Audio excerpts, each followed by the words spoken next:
Sa ating buhay, madalas nating maramdaman na ang salitang tapos na ay nangangahulugang dulo, ay pagkatalo o kawalan na ng pag-asa.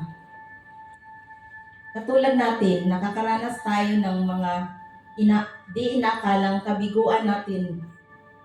Minsan, napasuko na tayo. Feeling mo wala nang labas sa sitwasyon mo. Sa sitwasyon mo na ito. Wala kang makapitan. Gulong-gulo ka na. Pero may isang tinig na tatawag sa atin. Si Jesus na nag-aalay ng kanyang buhay sa krus ng Kalbaryo. Ang kanyang pagdurusa ay hindi pagkatalo, kundi isang pagtatagumpay laban sa ating mga kasalanan.